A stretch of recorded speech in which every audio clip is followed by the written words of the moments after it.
just so unique. The gift of witchcraft. I was able to see, hear, and communicate with spirits. A very personal relationship between a person and spirit. Carnal lust and fun things like that. Working with different energies and spirits and communicating. Creating magic. Powerful ritual and powerful spell. She's actually sticking me in the cauldron. The role of the witch is to make change. Blessed be, y'all. Blessed be. People ask me like, okay, I'm a witch and I don't know what to do.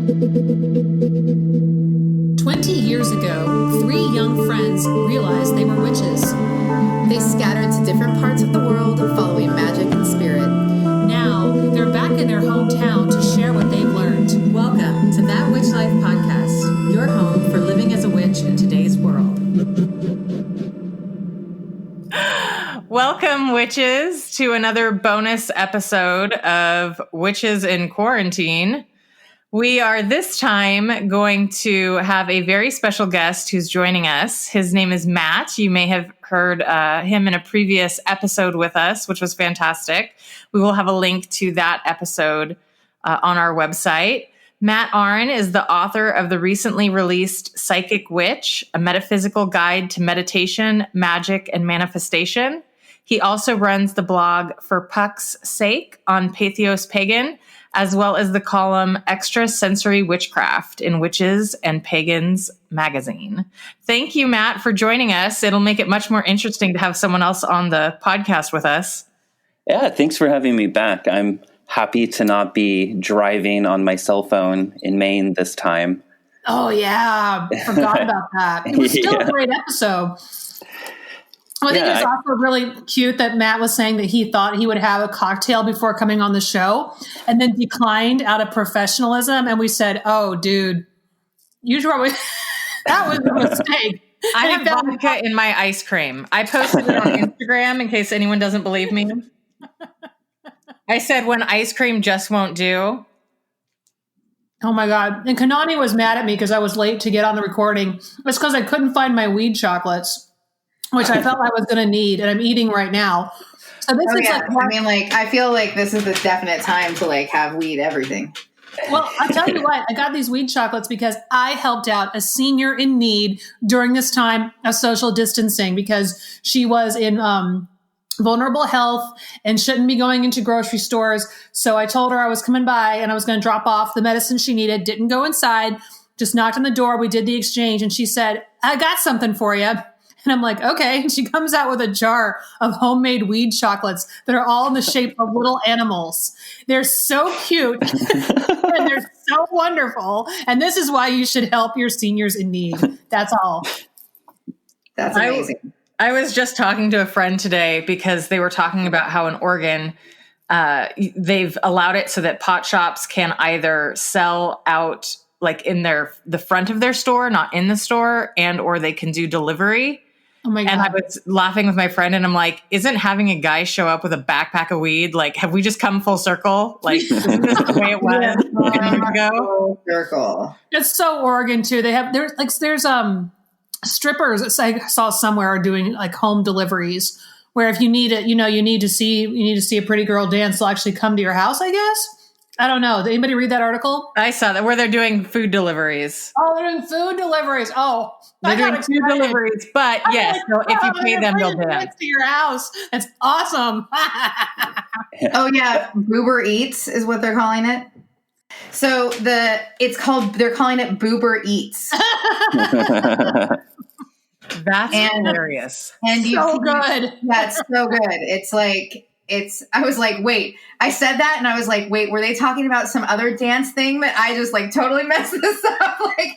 I'm like, they're talking about some ballet at the door and I'm talking about dancers from the club down the street. Yeah, it's called Boober Eats. And it's the cool thing about it is it's actually, they're keeping their dancers, money coming in for their dancers during this time, but it's also staffing their security guards because they're accompanied by security guards. And it's staffing their kitchen as well. So it's kind of a really ingenious idea. Mm-hmm. That actually is a really smart idea. So awesome. Yeah, sounds safer than strippers stripping in your home. Because that would that defeats the purpose, right? Right. Lap dances from 6 feet away, just kind of right. Out of it. The whole point of going is for a moment of intimacy, which you're just not really going to get. And stripper poles have got to be just like hotbeds of coronavirus, So yeah. Well, maybe psychic lap dances need to be a thing. Is there a chapter in your book about psychic lap dances, Matt? If not, can you do like Book 2? Book 2. Book 2. That's intermediate material. We'll have your whole book half written by the time we're done tonight. You're welcome, Matt. So, Matt, you actually just moved from the East Coast to the West Coast, so that must have been fairly stress-free. Oh, extremely. Totally peaceful, no problems, no rush, no urgency. No, it was, it's crazy times we're in right now. Because my relationship ended in December officially. So I had been planning to move out here at the end of summer, right before autumn hit. And then I started getting nightmares and I started getting like psychic messages and my spirit started talking to me and they were like, go now, go now, go now. If you don't go, you're going to be waiting for more than a year. So, living with my ex at the time, it makes sense now because he's a good person. And we get along, but that's not necessarily who I would want to be in quarantine with. Fair. Yeah. So The idea of that, I just had a shiver. you were moving out from Salem, Massachusetts, right? From that area, yes. So what's going on there now, or what was going on when you left? So nothing had been going on when I had left. Right now, they're starting to call the shelter in place. It's a soft one, sort of like they did here in the Bay Area before they made it like a mandatory thing. So it's probably going to escalate to a mandatory thing. The whole thing was really rushed because I got the messages. They were super strong the weekend before I left. And I, of course, like any major life change, even though I am psychic, I have my psychics that I trust. So, I was asking them and they pretty much verified all that I was receiving. So I bought a plane ticket for Wednesday. So this was on Saturday that I had made the decision to just do it. I booked a flight for Wednesday because that was what was suggested, and that was also what I was feeling. And I flew out here. I took a nonstop flight just to be safe because the last thing I want to do is be stuck at an airport in case they called like a domestic travel ban, for example. Oh my God. In limbo, that would be the nightmare. That would be the worst. Yeah. And you're like, I'm in an airport now. So it's Byron Ballard has been talking for a long time how we're in the time of the tower, right? And that is definitely how it feels on many levels of my life. But I'm also, with my interpretation of the tower in tarot, which is what the reference is, I'm really optimistic about it, right? So it's usually, I see it as, the crumbling of a structure that no longer is serving you, but is kind of imprisoning you like Rapunzel. So it provides an opportunity, although it's painful and it's scary and it's chaotic, to sort of figure out what do you want to build in its place now that you're liberated from that thing. And so I'm seeing that on lots of levels, on a microscopic level, on a macroscopic level.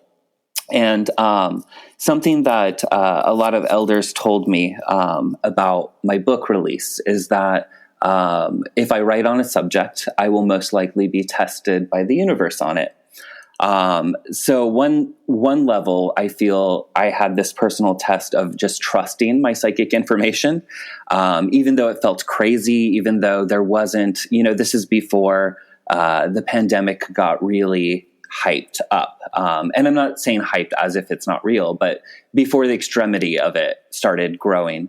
And I felt a bit like one of those biblical characters like Noah or Lot or something, where you're getting this crazy message and people are going to think you're crazy to do something drastic, like get all my shit and leave. Like Job, were you getting a message to kill your children? Well, no. I didn't even mean Job, but that's really funny. I meant Lot. I'm a witch. So if I were to kill my children, I would be very mindful of it. I would be eating them. I would be using their fat for ointment. I would use their bones for divination. I am pretty sure my children would taste nasty. So they're fairly safe in that regard. Are they not free range? They're just not. They watch too much TV. They're too, first of all, they're too scrawny. So they're too bony. Like, come on. Yeah. Eat something. Come on. I love joking about eating children. I don't know why, because to me it's so absurd, that it's funny. I love the gingerbread witch, right? I mean, like they're eating her house. Fuck them, Seriously, it's like she's a senior citizen out in the woods minding her own very business. hard. Anyone's built a gingerbread house, it takes some effort. So if you build it is a pain in the ass. it's a pain in the ass, and then these kids just want to come eat it. You're like, you know what? Screw you. I'm going to eat you. Then we're going to see how you like it. Yeah, I usually joke with my friends, for cauldrons, we usually reference ages for it. Oh, that's a 6-month-old cauldron. Oh, that's a 3-year-old cauldron, about what you could know put right in now, it. Kanani is sizing up the cauldrons in her house to think. I know it. She's looking at them right now. I feel it. I clearly need bigger cauldrons. But yeah, to go back full circle a little bit, what's interesting is one of the things that I teach from the book, and I've been teaching in workshops, which pretty much aren't going to happen anymore for the rest of the year, is this idea of working magic without anything, because I had to leave everything behind. So I don't really have magical tools. I've had to do filtering exercises and grounding exercises. So it's been really interesting to sort of be tested on these things by spirit, because the energy outside, in the world in general, I'm sure you can feel it. It's very, with all the stuff that's been going on and, having children and dealing with the school stuff and still trying to work from home. And we have some family that were having housing issues, and we have another family member who has been in and out of the hospital. And right now, this is the last place you want to be, is in the hospital. Right. So when she goes in, no one can visit because no one's allowed anymore. And so, I was talking to someone who was kind of talking to me about how I was, doing well or something like that. And I just kind of laughed and I said, I am coping. I said, do not, feel like you have to be tough around me because, I'm not doing poorly, but I certainly wouldn't say I'm coping. And I feel like there's a lot of people that are just kind of in that spot where you're just kind of, feeling it out and just going through the motions and trying to take it as it's coming. Yeah, absolutely. And I think, like you were saying, I think coping is for where we are in the world. That's a good spot to be in.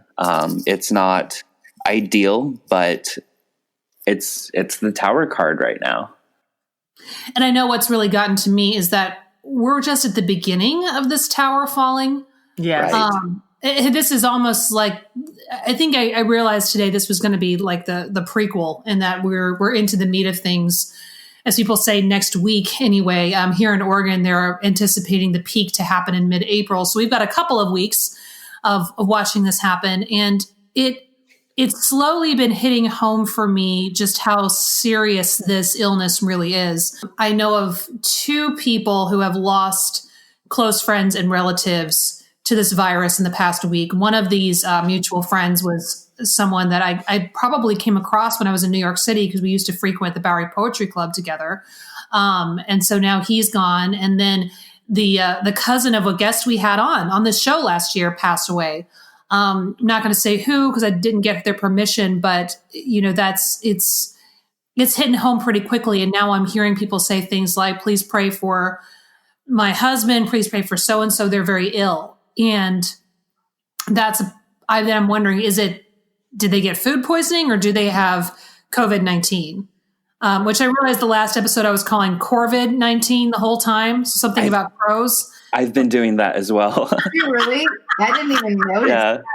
I did, and I even put it in my newsletter. I thought it was just my latent Southern accent that throws random R's and things, but no, actually my newsletter, I called it All Things Canceled because of COVID-19. And I'm like, that's not it. I think coping is that's how we're going to be. We can't really, this is out of our control. The only thing we can control is ourselves, which is a great lesson for life and something that will hopefully stay with all of us forever and ever. But in the moment, it's not easy. Yeah. I mean, like, we're in such unprecedented times. Like, I posted on Facebook today, like, Britney Spears on her Instagram was calling for revolution and wealth distribution and all this stuff. And it's like, what fucking timeline am I in? I agree with that. I think it is nothing like we have ever seen before, at least in our lifetimes. I mean, I'm both in, I think there's a healthy level of fear and anxiety that we all have. I mean, I feel like completely normal to feel in this time. I said that to a friend of mine today who was like, I just feel like really overwhelmed and kind of anxious. And I said, I think that's pretty normal. But I also am really inspired by watching how community has come together and watching how people have stepped up to the plate to try and help other people. I watched a friend of mine in the Bay Area who owns a startup, was able to get production out of places in China that have reopened in order to get PPE, personal protective equipment to the front lines of hospital workers here in the United States. And it's like very inspiring to see how many people have just like, put themselves aside and are out there trying to help people actively. And just a huge thank you to people that are on the front line, the medical personnel, the people in the grocery store so we can get food, people that are in the pharmacy, veterinarians that are open, all of that. I'm just very grateful for people who are out there helping keep us with resources, even though it must be really scary for them. Yes.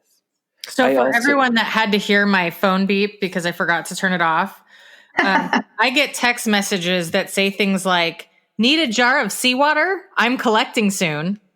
I love it. That's great. Like, of course that text comes right now. And of course the answer was yes, but that's not the point. That's not the point, but yes. Was that your mom, Kanani? Was she out there being a witch on the sea? No, it was. I've asked her. She's so bad at being an old woman. She doesn't have any mason jars or any kind of jars. She's just terrible at being an old woman. She just doesn't understand. And so I've asked her to do it before, but she doesn't have jars. So I have to provide her with I'm like, you're supposed to have these things. Like, come on. Figure this out. Jars and bowls of candy. I don't think she has bowls of candy sitting out in her house either. I don't recall. No. She's terrible at being an old woman. Oh, Kanani, you've got some work to do. I know. Is she not giving you animal-shaped weed cookies? Right? Because apparently that's a new standard I'm going to hold senior citizens to. Not share them. That's how this works. You what? If she had them, she would eat them and not share them. So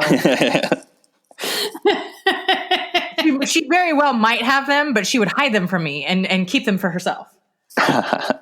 Matt knows he moved back to the right coast when the senior citizens are giving out weed chocolate in exchange for picking up someone's Prilosec. Yeah. I love the West Coast. I'm originally from the West Coast. So one of the things I struggled on the East Coast with is just like not feeling connected to the land and not feeling like it was home. And now I feel like I'm home again. Yeah. Well, what's been interesting, we're talking about it being unprecedented in our time. And I feel like it's the response and the global connection that is what is really unprecedented. And it's been very, very eerie for me in many ways. One of the ways that I've been filling up this time is by finishing some genealogy work. My sister and I hired a genealogist to do some research into our family. And that was a Christmas / birthday / Mother and Father's Day present for our parents.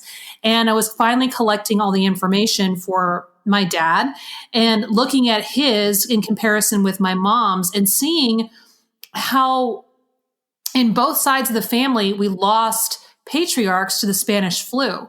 So there were widows left raising single daughters alone. It's very interesting that both of this happened in two different families, that the fathers passed away, leaving their widows with single daughters to raise, both of the Spanish flu. And reading this, it was almost a reminder, I felt like, from my ancestors of what these illnesses can do and how they can deeply impact a family for generations, because a child that loses their father very young to something scary, like, or anything like that, but that's going to have an impact in how they raise their kids. For sure. But I have to say though, in doing this research, I've had this really incredible gift, is that I have learned about my great, great, great aunt. This is my great grandmother's aunt, who is the most perfect ancestor I think I have ever heard of. So she was a single woman. Don't know if she was divorced or she was a widow. She raised 3 girls, and apparently her thing was to collect stray cats. And I love it. she, as my great aunt was telling me, she would come to my great grandmother's house for Christmas every year on a train with her daughters. And that one year she brought an entire basket of kittens that she found at the train station. And then I'm hearing more stories and how she would always mess with the collection plate at Mass. And so when the plate would go by, she would like take change back. Like if she put in a quarter, she'd take back a dime because she didn't want to give a whole quarter or whatever. Or she would throw the quarter so it would bounce in and out of the collection plate. And then apparently she used to kick people under the table and make somebody else think that they had done it. So she'd start fights with other people because she was kicking them under the table. And I heard about this and I'm like, oh my God, I need a picture of her immediately with a candle and a whole shrine freaking on my altar, because the great, great, great aunt that rescued kittens and kicked people under the table and fucked with the communion plate at Mass is one of my ancestors, guys. I mean, I am so full of the light and divine spirit of this woman, and I will carry her message forward. I love it. And because this was the early 20th century, she wore a big hat. You just know it. Huge hat. For Giant sure. hat. Getting off the train in Pittsburgh with a basket of kittens. A giant hat and a basket of kittens. That's like the best. That's the ultimate. She is. No, seriously, I've got to find a picture of her because this woman belongs on my ancestor altar. Because that was one of the things that Queen Mother Imaku said 2 episodes ago. Some people don't belong on your ancestor altar and some do. Great, great, great Aunt Margaret definitely belongs on my ancestor altar. Heck yeah. So that's been one of the blessings that this time has given me, is the revelation of my new ancestor. An administrator for an online group, and people have been doing this amazing thing where they're setting up time to live stream stuff. So we had someone showing you how to make pastries. We had someone DJing a DJ party. We had someone giving us a lesson on tea making, a lesson on coffee making, a lesson. So it's like every day there's these this sharing of knowledge. And then, people, if they really like it, they're welcome to tip people as well. We know some of the people that are sharing it out of work. One of the women DJ'd like an online party this morning to raise funds to support resources for sex workers during this time. And I just was like, what a cool concept of how much art and talent and inspiration people are showing during this time. I see it from celebrities to friends. And I think it's really nice to see people sharing in that way. Like Britney Spears calling for revolution and wealth distribution. Yes. Like what? I know, that still kind of blows my mind. Or like is a call out there to our artisans. We definitely need Britney Spears saint candles, because you've got a lot of them. You've got I think there's Beyonce candles. I know there are definitely Beyonce candles and David Bowie and Arthur candles. We need a Britney Spears candle because apparently she's going to save us. I got one of my good friends. Oh, go ahead. They probably already exist. I'm sure some small seller on Etsy is selling them, who we should support. Who we should definitely support. Etsy is a great way to support small businesses and individual artisans during this time. I know I've been like perusing, going like, what do I want? What do I want to buy? What should I get to put in my house? It's funny because as I was saying, like I could only bring limited things, right? Because it was like a rush move. And one of the things that I did pack in my luggage was my Nancy from the Craft Saint candle. Amazing. Because I couldn't part with that. No, you definitely cannot part with that. That is critical to bring anywhere. Yeah, I'm a the craft boy. That was my gateway drug into the world of witchcraft. You're like clothes, toothbrush, toiletries, candle, Nancy handle. Come on, Nancy, Right. let's go. We're going to move to California. Well, one of the things that made it easy is a lot of my oils and sprays I had to leave behind. I packed some, but the majority of my sprays and oils are Modern Conjure, the Mystic Dream.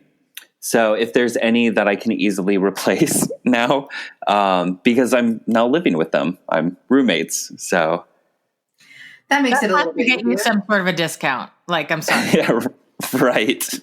I hope so. You don't have to pay for shipping at least. Yeah. Well, the actual store is like the physical store is closed. It's because we do have a shelter in place. And now it's an order. So it's a non-essential business. So I came at a very interesting time where it's just tower on lots of levels, which is cool and exciting because now, despite all the chaos and stuff, it's all about learning, well, what now? What can we build together? Because, like they are like peers and teachers and collaborators. I got my final initiation for Sacred Fires, so me and Devin are going to be like expanding that and geeking out on that. Nice. But now it's kind of like figuring out, since like the store was essentially their bread and butter, how to do that remotely. So there's a lot of emphasis on course building and readings right now. Storm and Chaz just released a spiritual cleansing course, and I know Devin's working on stuff and I'm working on stuff, but it's an interesting time of sort of like you were saying, just figuring out how to exist now during this time, and how to, you know what I mean? Because like it's the small businesses that are hurt the hardest, and the people that are freelancers and artists and crafters and stuff. There's a lot of other ways that I think that we're also seeing how, one, this is going to do a lot of things like you're talking about, where people are going to kind of be expanding their repertoire, right? Like now they can do things over the phone, they can sell things online, they can do things like that. I think the other thing that's going to change is, we're seeing a lot of companies so that are, say upping their cell service, they're offering free cable, they're offering free internet, they're offering free this, they're offering free that. I think we're going to get to kind of a point where people are going to be like, should you really be charging people for that? Right. Like, should we really be paying for internet? Because we kind of see that in a national emergency, we all need internet. So should we really be paying? You know what I mean? So should it really not be available to some people, or does this need to become a new public service? So it's like, I feel like this is going to change a lot of our normal day-to-day routines in a more permanent way. Can we go ahead and cancel student debt if you're so worried about the economy? Let's go ahead and free up, what is it, $1 trillion in student debt locked up in this country? Yeah, seriously. There's your economy. There you go. Yeah, and it's interesting because a lot of these things are things, without naming specific candidates, but things that, a lot of these presidential candidates have been proposing. And now it's becoming a thing where we're kind of seeing the importance of it when, shit hits the fan. I know one candidate, at least one candidate, was very firm that like the internet is essential. It's not, it shouldn't be a privilege type thing. It's literally needed for survival. And I think this is proving that. Exactly. Because like if the internet went out, whew. Well, that's what I was telling my husband. This is a catastrophe. So I'm in no way trying to downplay what we're going through. I mean, we're at we're the calm before the storm even still. But, I was telling my husband, like, imagine if this was like a natural disaster where this is happening, but you have no electricity, you have no sewer, you have no water, you have no cell phone service. It's like, I can't even imagine how people would be behaving when it's already fairly bedlam, and all people have to do is sit on their couch and watch cable. I mean, for the most part, there's the people, of course, who are losing their jobs. And so there's financial stuff. But I mean, as far as like security, for the first few days, if you'd paid your rent, you still were okay. You had to worry about future stuff once people started losing their jobs. But I mean, the sheer panic and craziness that happened was just it was jarring for me and shocking, because I've always been one of those people that, is kind of a prepper. So I'm always thinking about that stuff. I have a lot of that emergency stuff. And just to see how people have behaved while still having access to everything has just been very eye-opening. Right. And seeing how that's creating shortage. Yes. By people freaking out. Yes. Yeah, I know there's also like certain it's cool to see, like, it really does feel like a weird global shift, not to sound like too new agey or to make it into something that is purely good, because I don't want to underplay how horrible this is. But like, we're seeing companies like Tito's Vodka, for example, like they were talking about how they're not making vodka right now. They're changing their factory into hand sanitizer factory to help people. And I didn't mean to like name a brand, but you know what I mean? Like we're seeing like companies and corporations step up. Yeah, well, even Ford is working to change that. They're going to be starting to make ventilators. Yeah. Right? And other ICU equipment. And I think what this is showing us is that I feel like right now, one of the gifts of the tower is that it shows you where your I can'ts have been artificial. Yeah. Because they've said for so long, we can't shut down these massive facets of industry on behalf of climate change, because terrible things will happen. Well, people adjust, right? So people aren't going to conferences, and that's, it's really disappointing, especially when you're part of your livelihood are those conferences. But then, just like Matt said, people shift to start doing online things. So it's saying, it is possible to do things differently. It is possible to give everybody in the country $1,000 when they said, no, we couldn't possibly do that. That would be way too much on our national budget. But suddenly, well, now we can make it work. And it doesn't mean that we always have to have $1,000, although Andrew Yang's platform was pretty compelling. But it just goes to show that all the things that we've been told by society, by people in the government, by talking heads are impossible. We're looking to see that it is possible. All of these things are. Doesn't mean we want to live this way forever, but we're making it work. Well, and one of the things that I find kind of weirdly inspiring is a lot of what we've been talking about, like people supporting each other, and even like companies and corporations stepping up to the plate. Because right before this, I, like many people, was slowly losing faith in humanity. And we've never seen, at least just in our country, and I know this parallels in other countries too, but such division between people. And I think this is starting to bring out that humanness in people that has been sort of disappearing. I have totally noticed that people aren't trolling like they used to. Yeah, and just being nasty for literally no fucking reason. No reason for you to come out and be nasty, but you just think it's funny. And I've noticed that's really kind of gone away. Yeah. And I'm seeing people that used to kind of write really mean, snarky stuff, just have kind of chilled. Their whole tone, their whole demeanor has just kind of, like you said, everything's become more humanizing. It's like, well, maybe it's actually not funny. People are being more aware of the fact that they are a part of something bigger and they have a part to play in that. And maybe they should, do something good with that. So I definitely think I agree with you 1,000%, because I just didn't know how, it is happening all over the world, but how we as a country were ever going to get along again.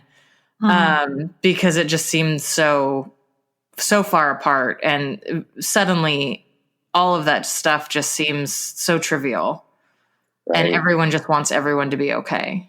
Well, and to keep going with our metaphor of the Tower card, right? What's next? It's the Star card. Yes. So the Star card is all about healing and hope, and the figure's naked, and there's no buildings. And so it's, there is this sense of like coming back to humanness and coming back to that spiritual essence and focusing on hope of what the future has. And, because I do think that the tarot, regardless of its history and its debated history and stuff, like, it does seem to be a very archetypal sequence of things that unfold in people's lives. And so it makes sense that if the same is happening on a larger macroscopic level, that's where we're coming into next is the Star card energy. It's so funny you say that, because I've been doing a lot of tarot readings this week for people, and everybody's getting the Star card. And I didn't connect that's perhaps something that they individually are each going to experience, but also perhaps taps into this collective refocusing. I feel like a lot of times the Star card is it's the highest ideal, and it's the one part of the tarot where the fool, who's the main character in this journey, loses sight of that. And it's through the moments of the Tower when everything they felt was so important gets built up and falls away, that clarity comes back in. And how many of us have had our moments when things were difficult and painful, but it was the sight of the stars that managed to, even if it didn't give us the answer we needed at the moment, just helped us reset ourselves and know we're going to get through it tonight. Another thing, and I'm going to get a little new agey here, but there's parallel concepts in Thelema with like the Aeon of Horus. The Star card is ruled by Aquarius, and there's this whole idea of the age of Aquarius, where people sort of start waking up to what is important and start seeing things in a different light and becoming more in touch with their spiritual and divine humanness. So I think that's also kind of interesting that we're going from the Tower to the Star card. Well, it does remind me of when we were talking to Teresa Reed about, what's coming up in this year. And she kept talking about how we're in a time of Pluto, and Pluto just fucks everything up. Plutonium. Destroys everything and tears everything down. And then we're going from that to an age of Aquarius. Right. Well, it's very Ainana in a lot of ways. That descent, that stripping of, what you're holding on to, these ideas of, it would be like identity and stuff. But like, if we were to take that as a cultural context, this idea of stripping away these, cultural ideas that we're holding on to that aren't necessarily true. So for example, you were talking about like all of a sudden, like, we can't afford, basic income and stuff. But it's a descent into the underworld before, rising as a new creature. Sorry, I'm staring at my cat right now. I mean, you're supposed to be hosting this show. Well, Kanani's like, we're like, okay, what's next, Kanani? And he's like, shh. I'm staring at my cat.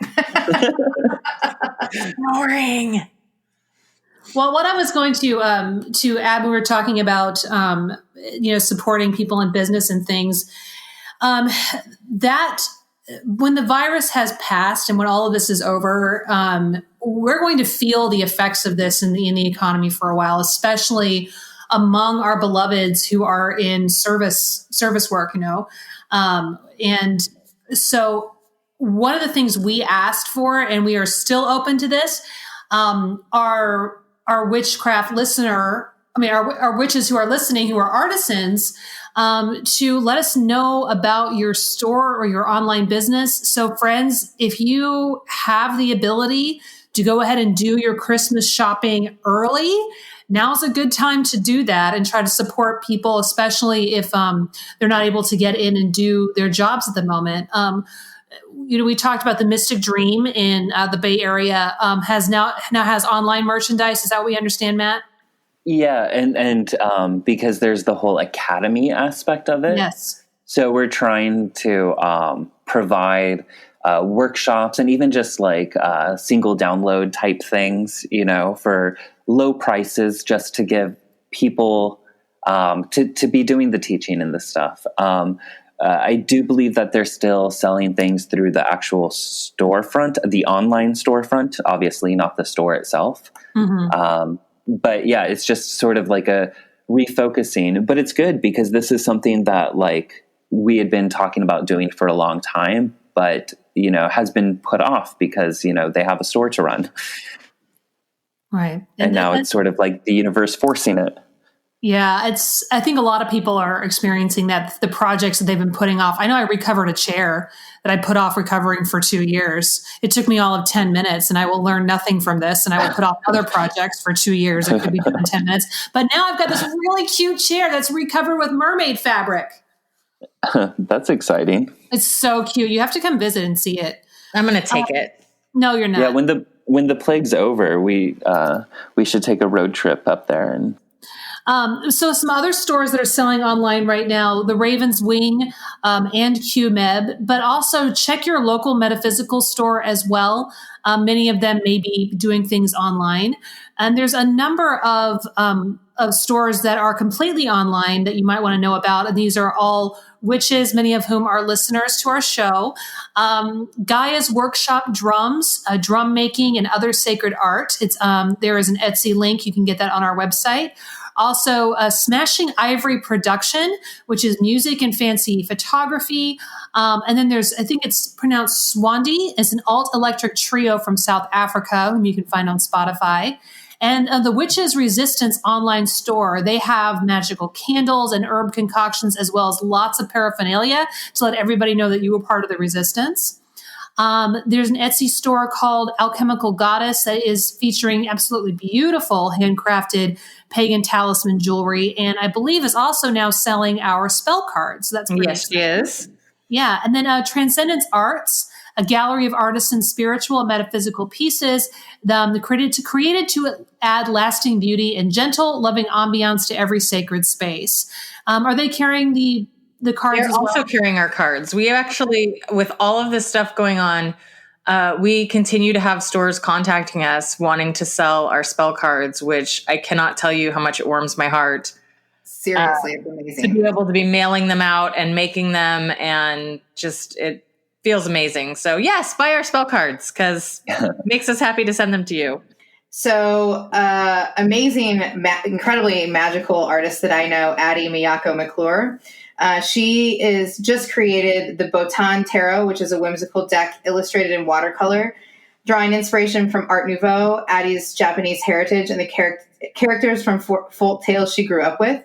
Botan in Japanese means peony, which is the flower prominently featured on the back of the design of the tarot deck, as well as on several cards. In Japanese flower language, peonies represent bravery. Botan is also a play on the word botanical, as Addie uses Japanese flower language and other plant imagery throughout the deck. So this deck started out and launched on Kickstarter earlier this year and reached full funding within like 6 hours. Her artwork is phenomenal, and she also sells artwork on top of the tarot deck, which will be actually taking pre-orders outside of the Kickstarter starting in April with product beginning to ship in July. We'll post her website on there, but the deck is so beautiful. And her art in general, which is also on her website, is just so, like, it's just really beautiful. It's very sweet. She does pet portraits, pets in these, like, different beautiful scenarios, and they're just awesome. So I'm excited I bought one of the decks through the Kickstarter campaign, and so I'm super excited to get that when production is done. And yeah, it's just she's amazing. And I think her artwork is amazing. So we'll list her shop as well on there. I'm going to need a private link for that because that's absolutely happening. Oh my God, it's so beautiful. When I got to see some pictures of what she was working on. I was just like, oh my God, this is so cool. It's really beautiful. I just can't wait to have it in my possession. Two other things that I wanted to throw in as well. There are 2 new Witchcraft podcasts, both of which were launched this week. So all of y'all sitting at home, extra things to listen to. So the first one is a Science Witch podcast, which is led by Angel and Iris. And this is for people who love both witchcraft and science, as well as how they intersect with each other.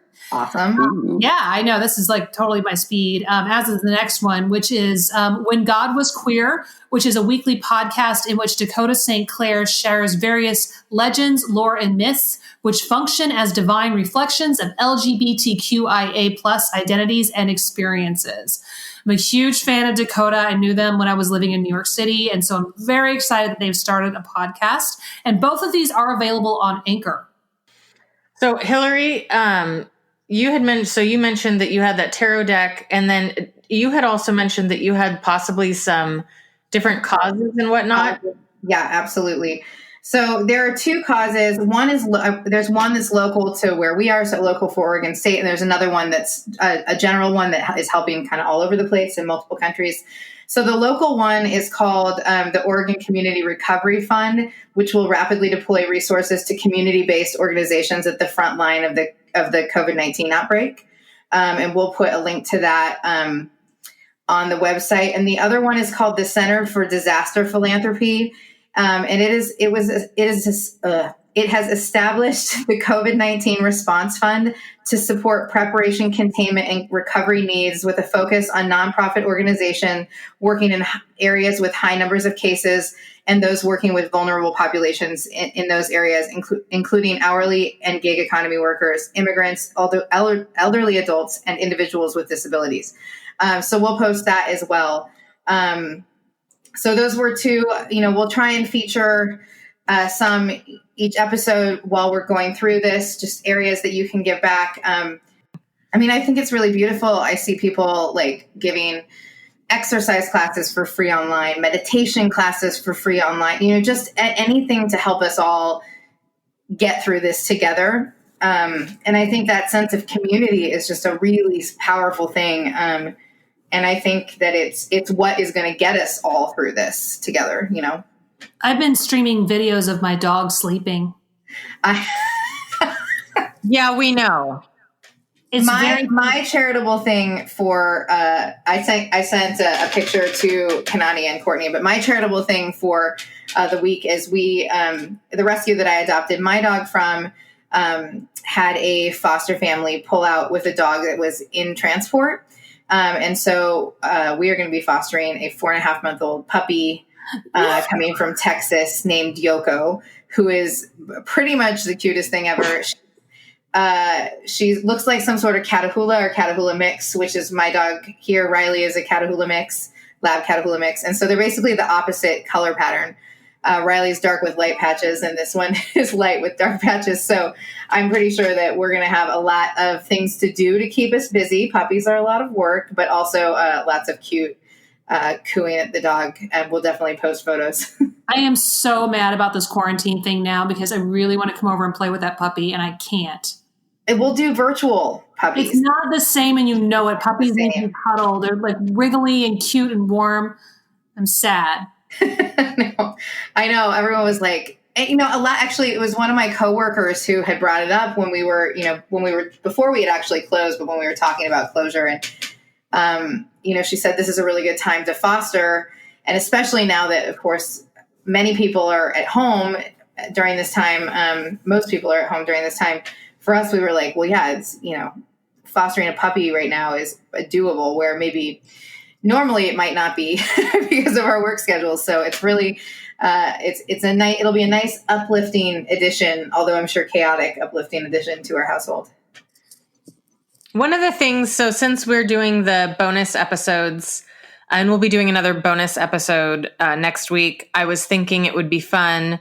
Last week we'd asked for people to kind of send in their artisan links. And we certainly would still like people to do that. Yeah, please do. The other thing I thought would be really fun is kind of like Courtney, you talked about how you recovered a chair that you've been wanting to do for 2 years and you finally got around to doing. For people to send us like pictures of their craft projects or house projects or writing project, or just tell us about something that you've been wanting to do, and now you've gotten it completed so you can brag on yourself a little bit. So you can email those pictures or stories or whatnot to us at thatwitchlifepodcast@gmail.com. Or you can also post it on Facebook or Instagram. Find us on one of those. But I thought that would be kind of fun if people could kind of share their fun stories of, I finally did this. Now that we'll post a blog with all the pics of the cute things everybody's been up to during this time of a lot of uncuteness. Yes. Yeah. Plagues are uncute. They're not cute. They're not. Plagues are not cute. You know what? We need t-shirts that say plagues are not cute. Plagues, not cute. Plagues, not cute. Plagues, hashtag not cute. I was talking to a coworker. That's the thing that says plagues are less than, or puppies are greater than plagues. with the greater than symbol. I was talking to a Puppies coworker not and I plagues. told him that this is not my favorite, and he just laughed. That's not my favorite. Hey, Courtney, how's that chocolate treating you? It's treating me beautifully. I'm over here both laughing and crying, feeling all the joy and all the sorrow of the world. It's basically how I am all the time, but just kind of more. Heightened Courtney. Heightened Courtney. That's horrifying. Well, Kanani's over there eating vodka, not drinking vodka, eating vodka and staring at her cat, because that's how she wants to spend the apocalypse. Eating vodka. Did you miss Oh, it? I She roll. put on her ice cream. It was delicious, by the way. I definitely recommend it. I had like a kid's juice box of apple juice that I randomly found in my car. I was like, "Oh, what's this?" And that's what I had during our podcast. Minute Maid kids juice box. Matt's like an regretting the adult. choices to not have the cocktail. Like I haven't been drinking it all during this. Actually, I've been sticking to weed mostly. I mean, I don't drink a lot to begin with, but it lowers your immune system. So I was like, you know what? If there's any time for me to, focus on marijuana instead of alcohol. The ice cream and vodka actually boost my immune system. A friend was like posted something online that was like talking about people in Amsterdam who like started panic buying marijuana. And I was like, and what's funny is I just commented and everyone was like, "Oh my God, that's so funny." I was like, I panic bought marijuana. That was me too. I was like, I went to the thing and I was like, I need all of it. I need everything ever. And then I was like, what am I doing? We're not going to be inside for 7 months, hopefully. So, but if we are. I didn't rush out and just take. I just opened myself to the universe and someone gave me weed chocolate. So that's just the lesson. Not to get all new agey, y'all, but just think positively. Weed will come to me. Harness your inner weed energy and it will appear in front of you. Pot not plagues. Pot not plagues. Oh man, we have gone off. We've derailed. Sorry, Matt. It's all good. Oh, Hopefully he found some weed candy to entertain himself while we've just been jabbering. He's writing out help me notes and sticking them under the door. So, Matt, thank you so much for joining us and tolerating our nonsense and crazy.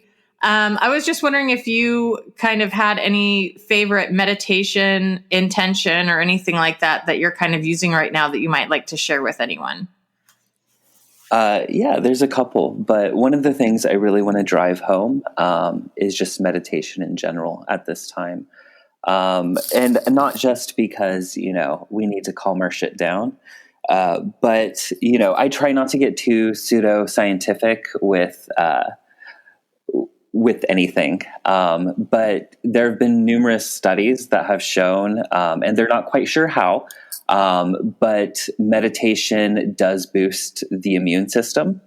Like there's been controlled studies in scientific journals and stuff where they've seen with a controlled group that after a period of meditating, certain genes are shifted that help fight viral infection. Genes that are related to stress and inflammation and wound healing are activated and changed. And this is like studies done by like Harvard and University of California.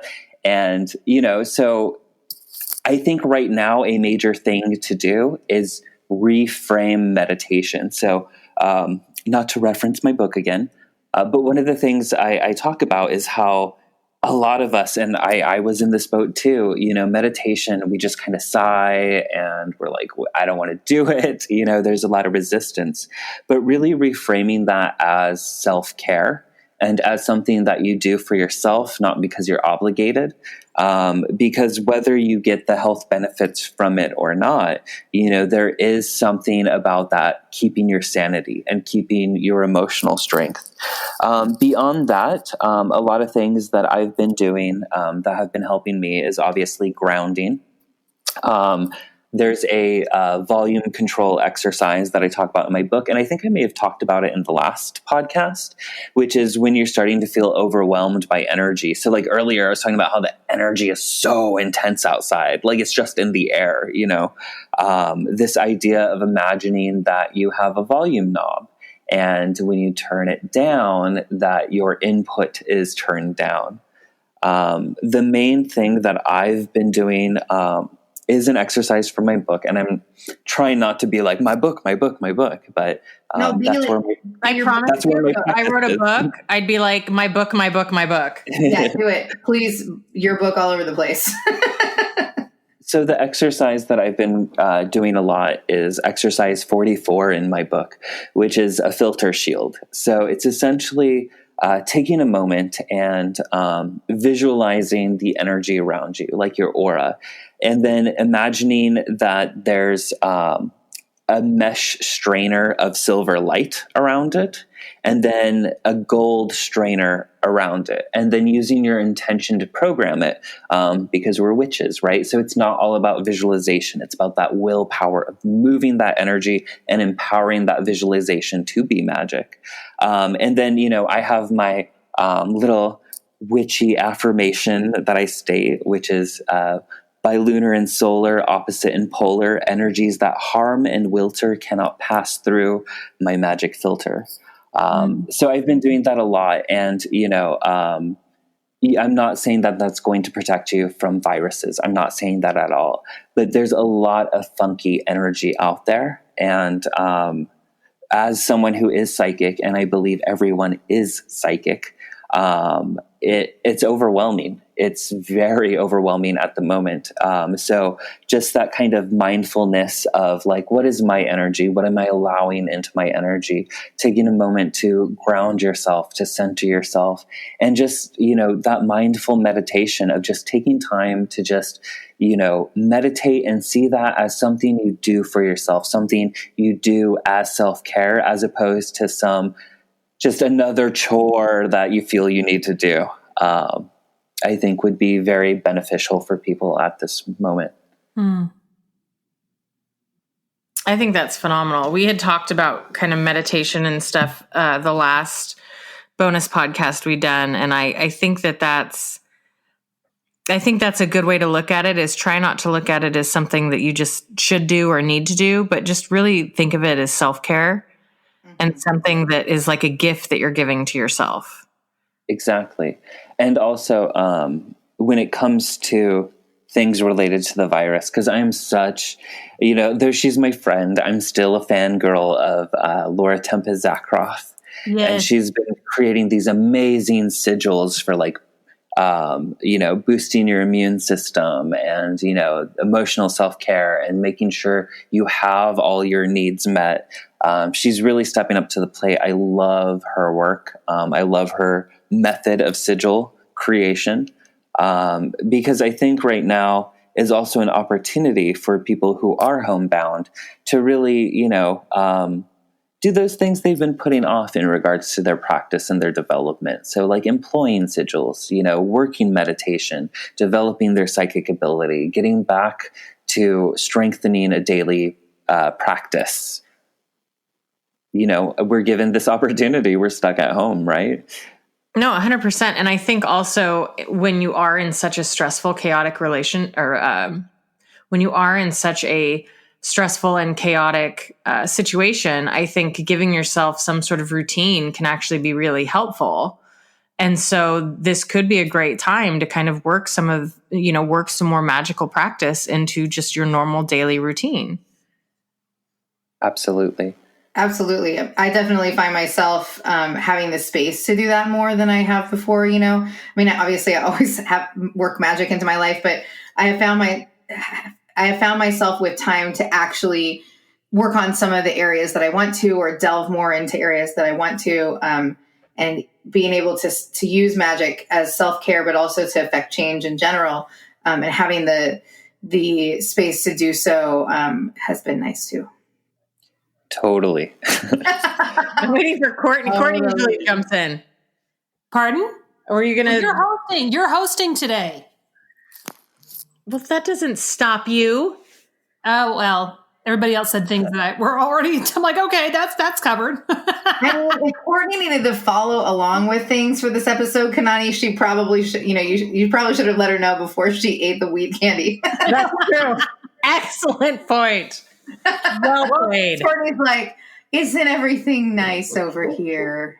Courtney's staring at her pretty walls. Hilarious. They are really pretty. The lavender color was a really good choice.